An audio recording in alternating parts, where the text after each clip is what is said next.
नमस्कार। ओम नमः शिवाय, ओम नमः शिवाय, ओम नमः शिवाय। मैं सभी गुरुजनों को शिव पुराण पढ़ने के लिए अपने साथ आमंत्रित करती हूँ कि वो सब मुझे आशीष दे और मैं पाठ कर सकूँ। जैसा कि माया निर्मित नगर में शील निधि के कन्या पर मोहित हुए नारद जी भगवान विष्णु से उनका स्वरूप मांगना और भगवान का उनके रूप तथा वानर का समूह देना, कन्या का भगवान को वरण करना और कुपित हुए नारद का शिवगणों को शाप देना।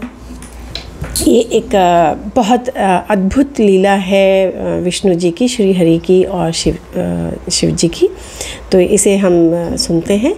सूत जी कहते हैं, महर्षियों, जब नारद मुनि इच्छा अनुसार वहाँ से चले गए तब भगवान शिव की इच्छा से माया विशारद श्री हरि ने तत्काल अपनी माया प्रकट की और रचना की, एक नगर की, विशाल नगर की रचना की और जिसका विस्तार 100 योजन था। वह अद्भुत नगर बड़ा ही मनोहर था, बहुत ही सुंदर बनाया उसको, एक बैकुंठ लोक की तरह उसको रमणीय बनाया गया। नाना प्रकार की वस्तुएं वहाँ शोभा बढ़ा रही थीं। वहाँ स्त्रियां और पुरुषों के लिए बहुत से विहार स्थल थे। वहाँ श्रेष्ठ चारों नगर वर्णों से भरा था। वहाँ शील निधि नामक ऐश्वर्यशाली राजा राज्य करते थे। वे अपनी पुत्री का स्वयंवर करने के लिए उद्यत थे। उन्होंने महान उत्सव का आयोजन किया और कन्या का वरण करने के लिए उत्सुक हो चारों दिशाओं से बहुत से राजकुमारों को निमंत्रित किया और सभी लोग राजकुमार से वह नगर पूरा दिखाई दे रहा था। चारों तरफ राजकुमार दिखाई दे रहे थे। ऐसे सुंदर राजनगर को देखकर नारद जी मोहित हो गए और वे राजा शील निधि के द्वार पर गए। मुनि शिरोमणि नारद को आया देख महाराज शील निधि ने श्रेष्ठ रत्न में सिंहासन पर बिठाकर उनको पूजन किया उनका, और तत्पश्चात अपनी सुंदरी कन्या को, जिसका नाम श्रीमती था, और बुलवाया और नारद जी के चरणों में प्रणाम करवाया। उस कन्या को देखकर नारद मुनि चकित हो गए और बोले, राजन, देव कन्या के समान सुंदरी महाभागा कन्या कौन है? तो उन्होंने पूछा कि भाई ये कन्या कौन है इतनी सुंदर? तो उनकी यह बात सुनकर राजा ने हाथ जोड़कर कहा कि मुने, यह मेरी पुत्री है और इसका नाम श्रीमती है। इसके विवाह का समय आ गया है, तो मैं इसके लिए स्वयंवर मैंने चुनने के लिए ये रचा गया है स्वयंवर। तो इसमें बहुत से राज्यों से चारों दिशाओं से राजकुमार आ रहे हैं। तो उन्होंने कहा कि अब इसका भाग्य बताइए कि कैसा भाग्य रहेगा इसका, क्योंकि नारद जी थे तो वो तो जानते थे कि स्त्रियों मतलब मेरी बेटी का हाथ देखेंगे और जान जाएंगे, वो तो वैसे ही जान जाते हैं उनकी ऑरा देख के।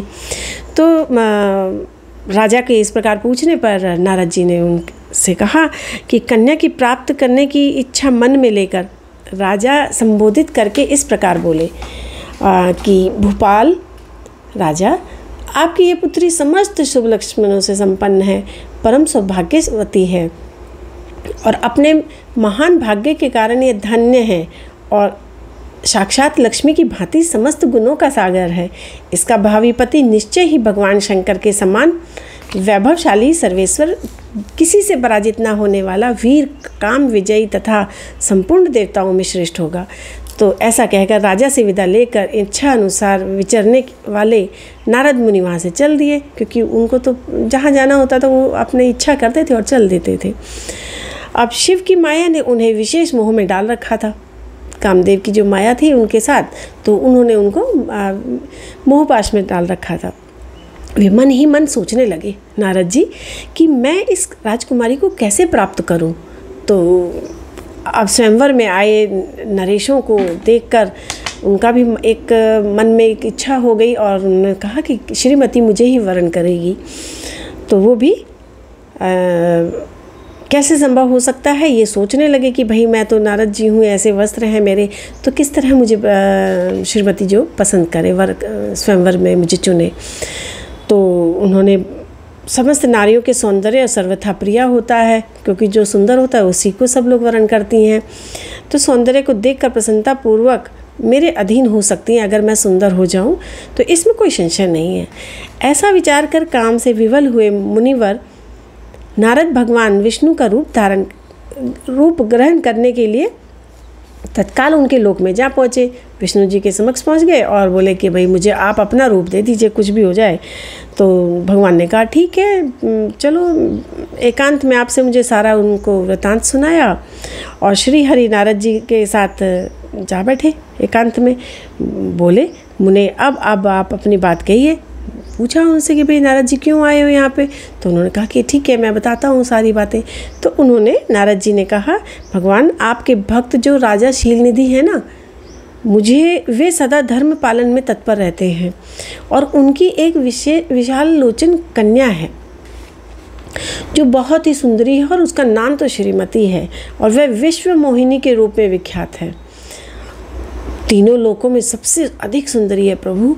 आज मैं शीघ्र ही कन्या से विवाह करना चाहता हूँ और राजा शीलनिधि अपनी पुत्री की इच्छा से स्वयंवर रचाया है, इसलिए चारों दिशाओं से वहाँ सहस्त्रों राजकुमार पधारे हैं। तो नाथ मैं आपका प्रिय सेवक हूँ, तो आप मुझे अपना स्वरूप दे दीजिए जिससे राजकुमारी श्रीमती निश्चय ही मुझे चयन करेगी मेरा। तो सूत जी कहते हैं महर्षियों, नारद मुनि की ऐसी बात सुनकर भगवान मधुसूदन हंस पड़े और भगवान शंकर के प्रभाव का अनुभव करके उन दयालु प्रभु ने उन्हें इस प्रकार उत्तर दिया। भगवान विष्णु बोले मुने तुम अभी अपने अभिष्ट स्थान को जाओ, मैं उसी तरह तुम्हारा हित साधन करूँगा जैसे श्रेष्ठ वैद्य अत्यंत पीड़ित रोगी को करता है, क्योंकि तुम मुझे विशेष प्रिय हो। तो ऐसा कहकर भगवान विष्णु ने नारद मुनि को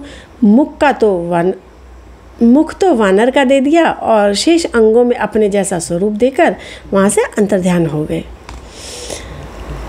भगवान की पूर्वोक्त बात सुनकर उनका मनोहर रूप प्राप्त हो गया। समझकर नारद मुनि बड़ा हर्ष हुआ उनको और राजकुमारों से भरी स्वयंवर सभा के आयोजन में जो किया था वहाँ पहुँच गए। अब राजपुत्रों से घिरी हुई वह दिव्य स्वयंवर सभा दूसरी इंद्र सभा के समान अत्यंत शोभा पा रही थी।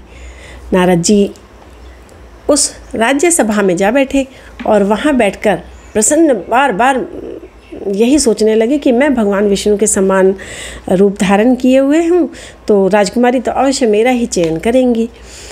अब मुनिश्रेष्ठ नारद को यह ज्ञात नहीं था कि मेरा मुँह कितना कुरूप है। राजकुमार आदि कोई भी उनके रूप परिवर्तन के रहस्य को ना जान सके कि ये ऐसा कैसे रूप बना रखा है और ये कैसे परिवर्तन हो रखे हैं। तो वहाँ नारद जी की रक्षा के लिए भगवान रुद्र के 2 पार्षद आए हुए थे, मतलब उनके साथ में ही वो बैठे हुए थे। सॉरी। अब नारद जी रूप परिवर्तन करके गूढ़ भाव से वहाँ बैठे और उत्तम भेदों को जानते थे। वो सब जानते थे जो वहाँ पे बगल में उनके नारद जी के जो बैठे हुए थे पंडित, तो वो बहुत अच्छे से जानते थे कि क्या हुआ है और क्या होने वाला है, क्या हो सकता है। तो वो सॉरी आपस में बातचीत करते हुए दोनों उनकी हंसी उड़ाने लगे, परंतु मुनि तो काम से विवल थे और उन्होंने उनकी यथार्थ बात भी अनसुनी कर दी। जो वो कह रहे थे वो उन्होंने अनसुनी कर दी। वो अच्छी तरह से बता रहे थे कि इनका मुंह ऐसा है और ऐसा है, और लेकिन नारद जी उस टाइम पे कामवेश में थे, तो उनको वो बातें उन्होंने सुनी ही नहीं और राजकुमारी की आने का प्रतीक्षा करने लगे। इसी बीच वह सुंदरी राजकन्या स्त्रियों से घिरी अंतपुर में आई, सभा में आ गई और उसने अपने हाथ में सोने की एक सुंदर माला ले रखी थी और शुभ लक्षणा राजकुमारी स्वयंवर के मध्य भाग में लक्ष्मी के समान खड़ी हो गई, अपूर्व शोभा पा रही थी। व्रत का पालन करने वाली वह भूप कन्या माला हाथ में लेकर अपने मन के अनुरूप वर का अन्वेषण करती हुई सारी सभा में भ्रमण करने लगी। नारद मुनि का भगवान विष्णु के समान शरीर और वानर जैसा मुंह देखकर वह कुपित हो गई, एकदम से अजीब सा हो गया उनको, और उनकी ओर से दृष्टि हटाकर प्रसन्न मन से दूसरी ओर चली गई। स्वयंवर सभा में अपनी मनोवांछित वर को न देखकर वह भयभीत हो गई कि मुझको जैसा वर चाहिए वैसा नहीं है, तो वो अंदर से डर गई।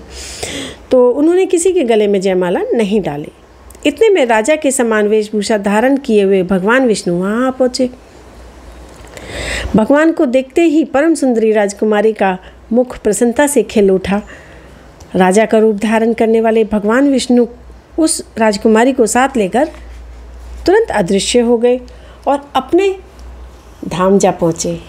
सब राजकुमार श्रीमती की ओर से निराश हो गए। सबको नारद मुनि तो काम वेदना से आतुर हो रहे थे, इसलिए वे अत्यंत विह्वल हो उठे और मतलब बहुत परेशान हो गए, दुखी हो गए। तब वे दोनों विप्र रूपधारी ज्ञान विशारद रुद्रगण काम विह्वल नारद जी से उसी क्षण बोले, जो वहाँ बगल में जो दो पार्षद बैठे थे, तब उन्होंने उनको बताया।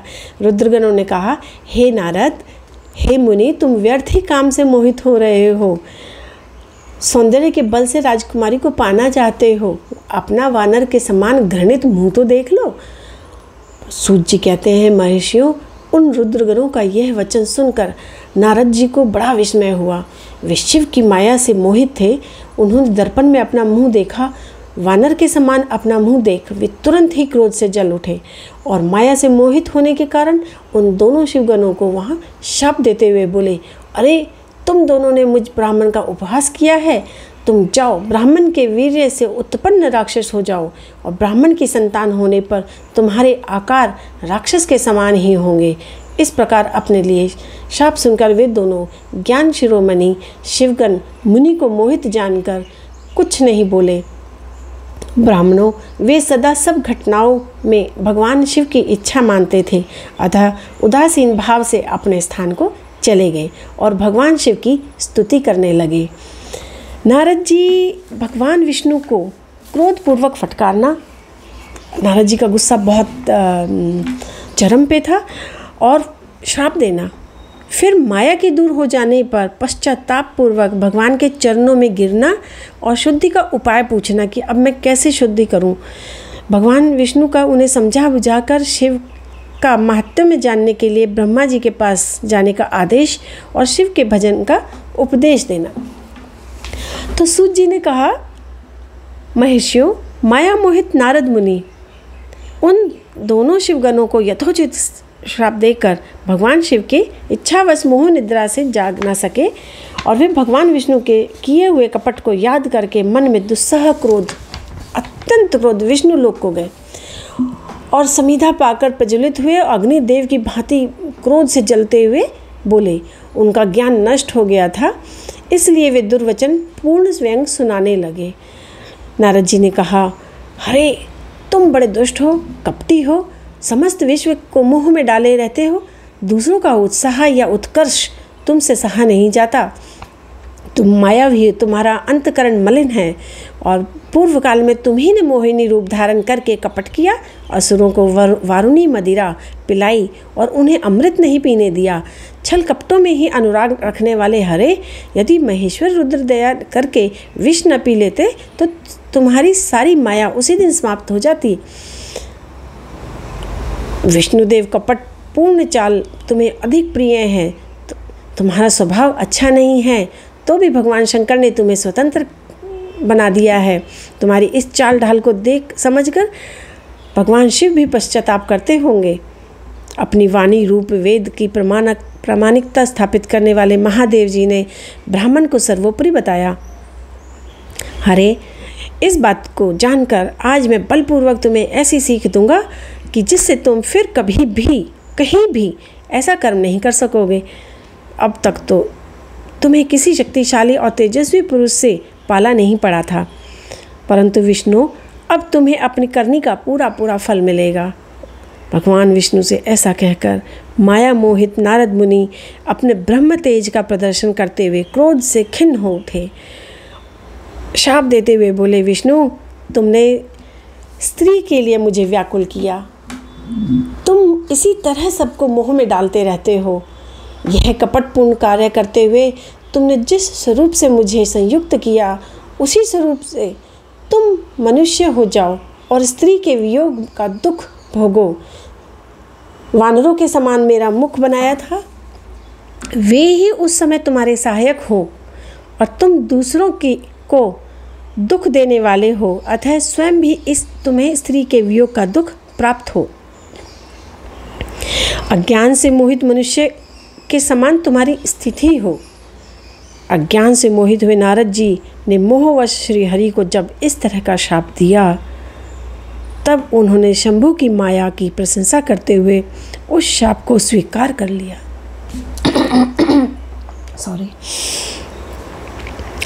तदंतर महालीला करने वाले शंभु ने अपनी उस विश्व मोहिनी माया को, जिसके कारण ज्ञानी नारद मुनि भी मोहित हो गए थे, खींच लिया। उस माया के जाते ही नारद मुनि पूर्ववत शुद्ध बुद्धि से युक्त हो गए। उन्हें पूर्ववत ज्ञान प्राप्त हो गया और उनकी सारी व्याकुलता जाती रही। उनके मन में बड़ा विस्मय हुआ। अधिकाधिक पश्चाताप करते हुए बारंबार अपनी निंदा करने लगे। उनको बहुत बुरा लग रहा था, बहुत ही अपने अंदर वो क्षमा प्रार्थी हो रहे थे। उस समय उन्होंने ज्ञानी को भी मोह में डालने वाली भगवान शंभु की माया की सराहना की। मैं भ्रम में पड़ गया था, यह सब कुछ मेरी माया जनित भ्रम में ही था। वैष्णव शिरोमणि नारद जी भगवान विष्णु के चरणों में पड़ गए। भगवान श्री हरि ने उठाकर खड़ा किया। उस समय अपनी दुर्बुद्धि नष्ट हो जाने के कारण वे यूँ बोले, नाथ, माया से मोहित होने के कारण मेरी बुद्धि बिगड़ गई थी, इसलिए मैंने आपके प्रति बहुत दुर्वचन कहे, शाप तक दे डाला। शाप को आप मिथ्या कर दीजिए। हाय, मैंने बहुत बड़ा पाप किया है, अब मैं निश्चय ही नरक में पड़ूंगा। हरे, मैं आपका दास हूँ, बताइए मैं क्या उपाय, कौन सा प्रायश्चित करूँ जिससे मेरा पाप समूह नष्ट हो जाए। मैंने बहुत ही गलत किया है। बहुत ही उनके अंदर पश्चाताप हो रहा था और मुझे नरक में ना गिरना पड़े। मुझे कुछ ऐसा उपाय बताएं, मैं क्या करूं। शुद्ध बुद्धि वाले मुनि शिरोमणि नारद जी पुनः भक्ति भाव से भगवान विष्णु के चरणों में गिर पड़े। उनको बहुत पश्चाताप हो रहा था जब से वो मोह से, उस तंद्रा से निकले। तो श्री विष्णु ने उन्हें उठाकर मधुर वाणी में कहा। भगवान विष्णु बोले, तात, खेद ना करो, तुम मेरे श्रेष्ठ भक्त हो, इसमें संशय नहीं है। मैं तुम्हें एक बात बताता हूँ, सुनो, उससे निश्चय ही तुम्हारा परम हित होगा। तुम्हें नरक में भी नहीं जाना पड़ेगा। भगवान शिव तुम्हारा कल्याण करेंगे। तुमने मत से मोहित होकर जो भगवान शिव की बात नहीं मानी थी, उसकी अवहेलना कर दी थी, उसी अपराध का भगवान शिव ने तुम्हें ऐसा फल दिया है, क्योंकि वे ही कर्मफल के दाता हैं। तुम अपने मन में यह दृढ़ निश्चय कर लो कि भगवान शिव की इच्छा से यह सब कुछ हुआ है। सबके स्वामी परमेश्वर शंकर को ही गर्व को दूर करने वाले हैं और वे ही परम ब्रह्म परमात्मा हैं। उन्हीं का सच्चिदानंद रूप से बोध होता है। निर्गुण, निर्विकार, सत्व, रज और तम, इन तीनों गुणों से परे हैं। अपनी माया को लेकर ब्रह्मा, विष्णु और महेश इन तीनों रूपों में प्रकट होते हैं। निर्गुण और सगुण भी वे ही हैं। निर्गुण अवस्था उन्हीं के नाम शिव है। वे ही परमात्मा, महेश्वर, परम ब्रह्म, अविनाशी, अनंत और महादेव आदि नामों से कहे जाते हैं। उन्हीं की सेवा से ब्रह्मा जगत के सृष्टा हुए और रुद्र रूप से सबका संहार करते हुए शिव रूप से सबके साक्षी हैं। माया भिन्न और निर्गुण है। उनका विहार, आचार, व्यवहार उत्तम है और वे भक्तों पर दया करने वाले हैं। नारद मुनि, तुम्हें एक सुंदर उपाय बताता हूँ जो सुखद समस्त पापों का नाशक और सदा भोग एवं मोक्ष देने वाला है। जाओ, तुम उसे सुनो और सारे संशयों को त्याग कर तुम भगवान शंकर के सुयश का ज्ञान करो। सदा अनन्य भाव से शिव के सत्य नाम स्तोत्र का पाठ करो। मुने, तुम निरंतर उन्हीं की उपासना और उन्हीं का भजन करो। उन्हीं के यश को सुनो और उन्हीं की उपासना, उन्हीं के भजन और उन्हीं के यश को सुनो तथा प्रतिदिन उन्हीं की पूजा अर्चना करते रहो। जो शरीर, मन, वाणी द्वारा भगवान शंकर की उपासना करता है उसे पंडित ज्ञानी जानना चाहिए। शिव इस नाम रूपी दावानल से बड़े बड़े पातकों के असंख्य पर्वत अनायास ही भस्म हो जाते हैं। यह सत्य है, इसमें संशय नहीं। जो भगवान शिव के नाम रूपी नौका का आश्रय लेते हैं वो संसार सागर से पार हो जाते हैं। उनके सारे पाप निसंदेह नष्ट हो जाते हैं। उनका शिव नाम रूपी कुठार से निश्चय ही नाश हो जाता है।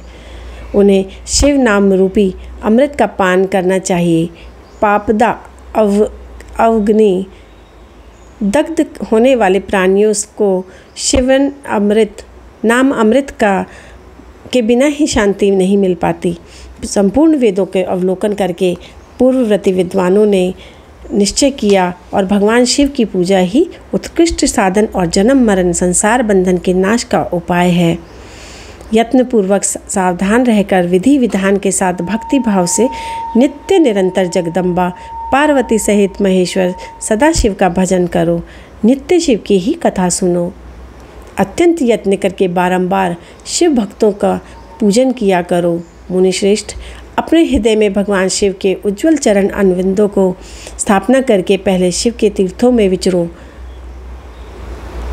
इस प्रकार परमात्मा शंकर के अनुपम महात्म्य का दर्शन करते हुए अंत में आनंदवन काशी को जाओ और भगवान शिव को बहुत ही प्रिय है वहाँ भक्तिपूर्वक विश्वनाथ जी के दर्शन पूजन करो और विशेषतः उनकी स्तुति वंदना करके तुम निर्विकल्प हो जाओगे।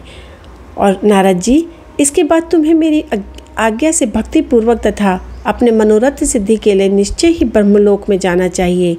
वहाँ अपने पिता ब्रह्मा जी के विश्व रूप में स्तुति वंदना करके तुम्हें प्रसन्नतापूर्वक हृदय से बारंबार शिव महिमा के विषय में प्रश्न करना चाहिए। ब्रह्मा शिव भक्तों के में श्रेष्ठ हैं। भगवान शंकर का महात्म्य सत्य नाम स्तोत्र सुनाएंगे। मुने, आज से तुम शिव आराधना में तत्पर रहने वाले शिव भक्त हो जाओ। इस प्रकार प्रसन्नचित्त हुए भगवान विष्णु नारद मुनि को प्रेम पूर्वक उपदेश देकर शिव का स्मरण वंदन और सत्वन करके वहाँ से अंतर्ध्यान हो गए। ओम नमः शिवाय। ओम नमः शिवाय।